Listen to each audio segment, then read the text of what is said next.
pole vault. Yeah.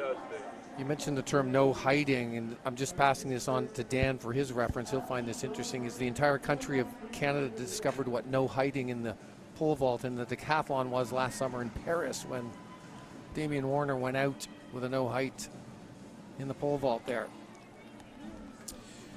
Yeah, that was pretty shocking. The reigning Olympic champion goes out, and I'll tell you, it was just a really weird kind of coming together of circumstances, because I was actually announcing for Eurosport, and he had a equipment malfunction where he got an extra jump, and I thought, okay, he's getting another jump. He got, I think it's pretty much like 3.5 attempts, but his pole tip came out on one of the attempts, and so they gave him another attempt, but he ended up no hiding. I was very surprised, and it's kind of hard to keep track of what was going down over there in the pole vault area. But, he's rebounded. I'll tell you, Damian Warner just keeps on ticking. He's just an Iron Man. He competed in the Gotza's decathlon just a few weeks ago. Didn't win that, but scored fairly high and showed that he is fit enough to compete at the World Championships later this summer.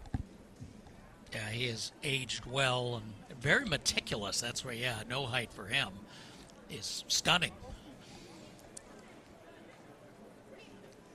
Girls 4x2 for emerging elite. We'll have the championship 4x2s this evening.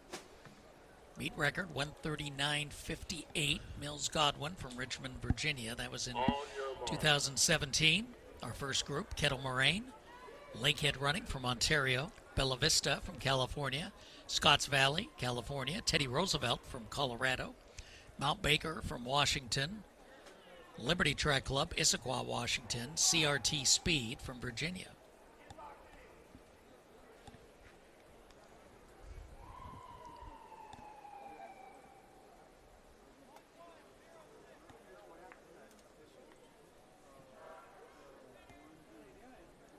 U.S. best this year, 144.9. Community West from Normal, Illinois.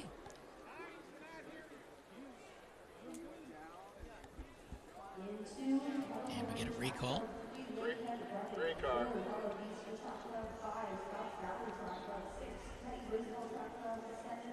And you can see the standing water already receding. Hayward Field dries out nicely. Plenty of love went into this circuit during the rebuild. So green card for everybody, no false start. And one of the most important aspects. Girls, 3 for the boys.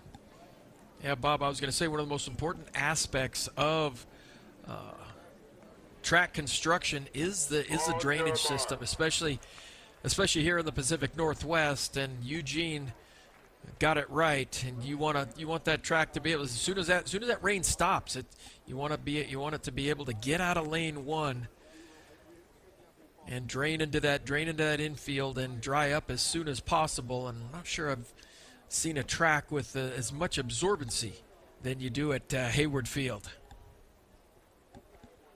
Because remember, the old flat yellow track, that really did hold water. That was torn up, 1988. All right, first start. Kettle Moraine, Lakehead, Bella Vista, Scotts Valley, Teddy Roosevelt, Mount Baker, Liberty, CRT Speed. Here's the rule, run fast.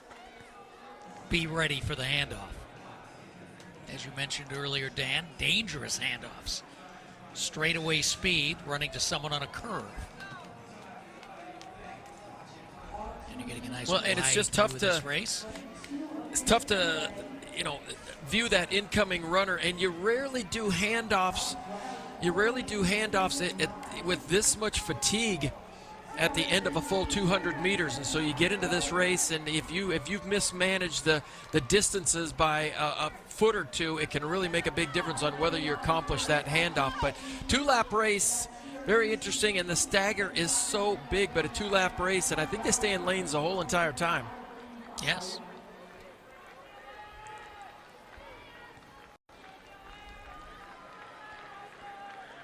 Because literally running 100 leg, I mean, you count your steps running 100 leg. I don't know if anybody counts their steps on a 200 leg. All right, here's our last group. So first time around, it was CRT speed in lane 9. Now it's lane 3, Lakehead running. And next to them in lane 5, Scotts Valley. Scotts Valley will take it.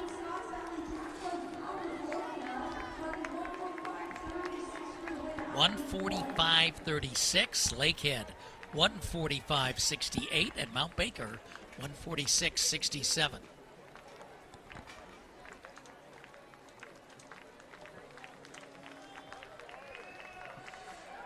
Well, Scotts Valley, they go Leonetti to Dries to Durzak to DeCleve for that heat victory. And, you know, this 4x200 meters, you don't see it much really west of Iowa.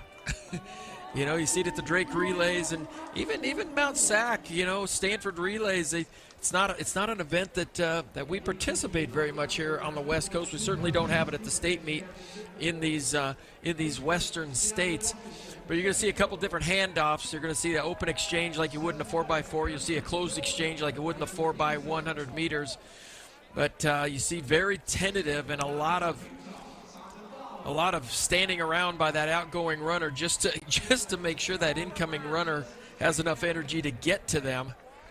But it's going to be whoever executes these handoffs with the least amount of difficulty that I think is going to come away with the victory. You need a good quartet that can run fast, but boy, you've got to be able to keep that baton moving through the exchange zone.